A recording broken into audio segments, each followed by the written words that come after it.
not a few were there who belonged to neither of the two said parties, but kept a middle course between them, neither laying the same restraint upon their diet as the former,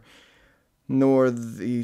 allowing themselves the same license in drinking and other dissipations as the latter, but living with a degree of freedom sufficient to satisfy their appetite, but not as recluses.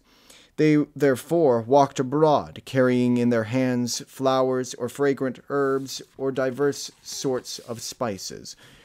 which they frequently raised to their noses, deeming it an excellent thing thus to comfort the brain with such perfumes, because the air seemed to be everywhere laden with and reeking with the stench emitted by the dead and the dying and the odors of drugs. Some again, the most sound perhaps in judgment, as they were also the most harsh in temper of all, affirmed that there was no medicine for the disease superior or equal in efficacy to flight. Following which prescription, a multitude of men and women, negligent of all but themselves, deserted their city, their houses, their estate, their kinsfolk, and their goods, and went into voluntary exile, or migrated to the country parts, as if God, in visiting men with this pestilence in requital of their iniquities, would not pursue them with his wrath wherever they might be, but intended the destruction of such alone as remained within the circuit of the walls of the city, or deeming perchance that it was now time for all to flee from it, and that its last hour was come. Of all the adherents of these diverse opinions, not all died, but neither did all escape. But rather there were of each sort and in every place many that sickened, and by those who retained their health were treated after the example which they set themselves, while whole, being everywhere left to languish in almost total neglect. Tedious were it to recount how citizen avoided citizen, how among neighbors was scarce found that anything showed fellow feeling for another, how kinsfolk held aloof, and never met, or but rarely, enough that this sore affliction entered so deep into the minds of men and women that in the horror thereof brother was forsaken by brother, nephew by uncle, brother by sister, and oftentimes by husband and by wife. Nay, what is more,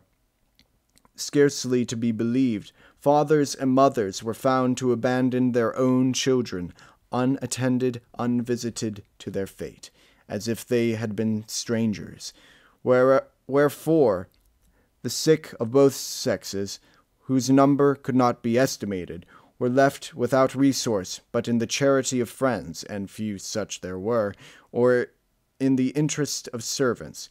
who were hardly to be had at high rates and on unseemly terms, and being, moreover, one and all, men and women of gross understanding, and for the most part unused to such offices, concerned themselves no further than to supply the immediate and expressed wants of the sick, and to watch them die, in which service they themselves not seldom perished with their gains.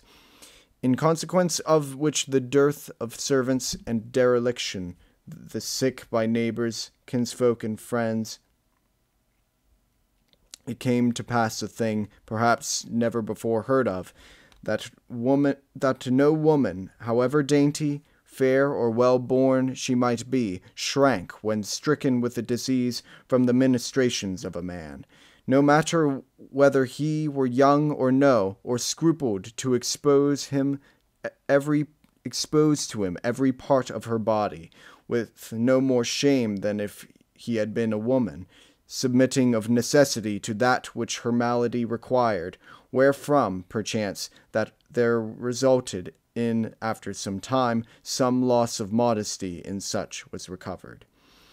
Besides which, many succumbed who, with proper attendance, would, perhaps, have escaped death, so that, what with the virulence of the plague and the lack of due attendance to the sick, the multitude of deaths that daily and nightly took place in the city was such that those who heard the tale, not to say witnessed the fact, were struck dumb with amazement, whereby practices contrary to the former habits of the citizens could hardly fail to grow up among the survivors.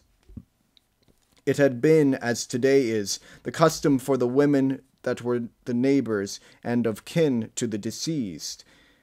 to gather in his house with the women that were closely connected to him, to wail with them in common, while on the other hand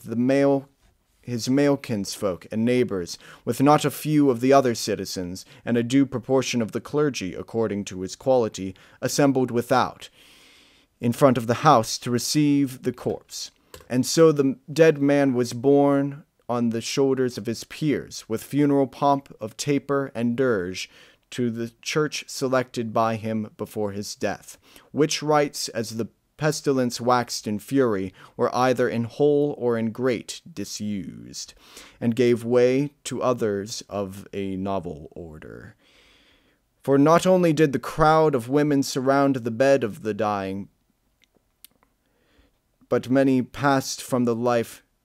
disregarded, and few indeed were they to whom were accorded the lamentations and bitter tears of sorrowing relations. Nay, for the most part their place was taken by the laugh, the jest, the festal gathering, observances which the women, domestic piety in large measure set aside, had adopted with great advantage to their health. Few also were those whose bodies were attended to the church by more than 10 or 12 of their neighbors, and those not the honorable and respected citizens, but a sort of corpse-carriers, drawn from the baser ranks, who called themselves the Boccacci, and performed such offices for hire, who would shoulder the bier, and with hurried steps carry it, not to the church of the dead man's choice, but to that which was the nearest at hand, with 4 or 6 priests in front, and a candle or 2, or perhaps none. Nor did the priests distress themselves with too long and solemn a service, but with the aid of the Boccacci hastily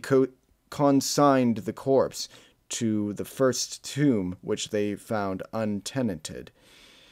The condition of the lower, and perhaps in great measure of the middle ranks of the people, showed even worse and more deplorable, for, deluded by hope or constrained by poverty, they stayed in their quarters, in their houses where they sickened by thousands a day, and, being without services or help of any kind, were, so to speak, irredeemably devoted to the death which overtook them. Many died daily or nightly in the public streets. Of many others who died at home, the departure was hardly observed by their neighbors, until the stench of their putrefying bodies carried the tidings, and what with their corpses and the corpses of others who died on every hand, the whole place was a sepulchre. It was the common practice of most of the neighbors, moved no less by fear of contamination by the putrefying bodies than by charity towards the deceased, to drag the corpses out from the houses with their own hands, aided perhaps by a porter, if a porter was to be had, and to lay them out in front of the doors, where anyone who made the round might have seen, especially in the morning, more of them than he could count. Afterwards they would have biers brought up, or in default, planks, whereon they laid them. Nor was it once or twice only that one and the same bier carried 2 or 3 corpses at once, but quite a considerable number of such cases occurred, one bier sufficing for husband and wife, 2 or 3 brothers, father and son, and so forth. And times without number it happened that as 2 priests bearing the cross were on their way to perform the last office for someone, 3 or 4 biers were brought up by the porters in rear of them, so that whereas the priests supposed that they had not but 1 corpse to bury, they discovered that there were 6 or 8, or sometimes more. Nor for all their number were the obsequies honoured by either tears or lights or crowds of mourners. Rather, it was come to this, that a dead man was then of no more account than a dead goat would be today.